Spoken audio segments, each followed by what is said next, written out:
back to my channel. It's a girl Shell. If it's the first time watching my video, welcome. So from the last video about improving daily oral English, I received some comments and messages asking for tips for IELTS and TOEFL related and exam oriented spoken English. So here comes this video, and now let's just cut to the chase. But let me clarify first. In contrast to daily oral English, exam-oriented English, aka spoken English test, sets a higher standards for spoken skills in terms of fluency, accuracy, logic, and all that. A complete story frame, complex sentence structure, or advanced vocabulary might not be the key to a high score, but could definitely, surely be of better help. You might not be able to score 7 above after watching this video, but I promise you a quality takeaway after watching this one. Okay, so before we start, let's take a look at the grading criteria for IELTS speaking. Number 1 is fluency and coherence, which is how your stories are framed and if you are staying on topic. Number 2 is grammar range and accuracy, which is how accurate your grammar is and if you are sticking to the same tense or voice. Number 3 is lexical resource, which is the variety of vocabulary you are utilizing in your answers. And number 4 is pronunciation. In my last video, if you still remember, which you should, I mentioned this long list of IELTS speaking prep questions.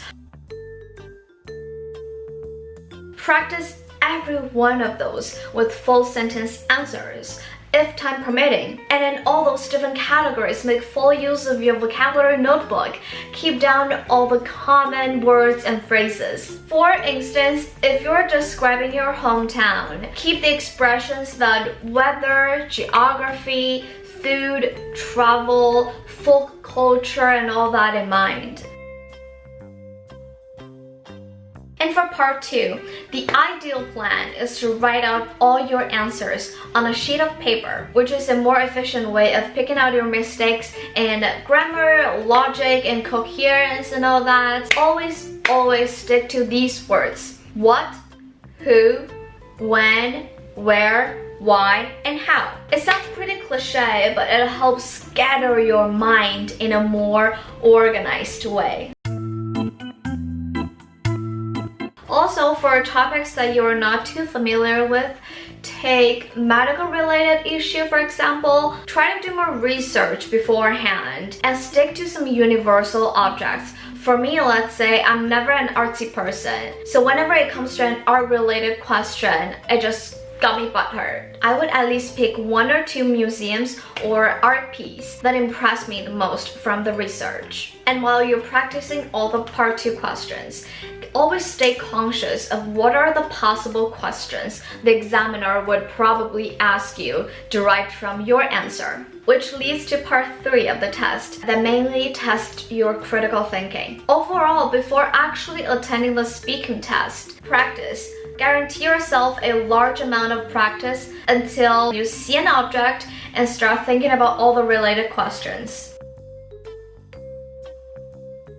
When you need a second to think about the questions, filler words is an effective way to buy yourself some time and make you look all natural simultaneously. Some examples are, well, you know, I mean, to be honest, in my perspective. Another trick is to make full use of the slangs and synonyms. Say affordable instead of cheap.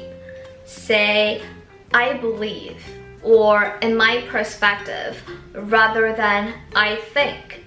Speaking test has always been a controversial topic during my test prep. Sometimes I believe the idea that I can only practice all alone by myself to make progress, but other times those thoughts just went completely obsolete and started longing for someone to talk to practice with, to rehearse with.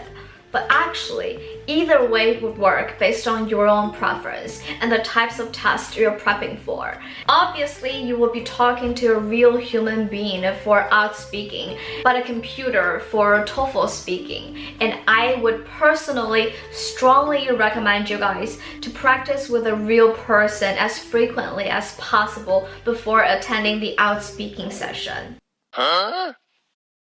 Imagine that you're attending a speaking test for the very first time and all of a sudden you got too nervous to clearly express yourself and even start to mumble or look around. If you've never practiced speaking test with a real person before, the atmosphere in that little room could get a little tense and awkward. And the right way to do so should be to chat with the examiner the way you talk with your friends. Just relax, take it easy, and just cut to the chase. Don't be afraid of making mistakes or showing imperfections. Self-correction might even impress the examiner even more, as long as you are being smart in correcting yourself by using phrases like, I'm sorry, excuse me, what I really meant was, what I was talking about was, what I was referring to was.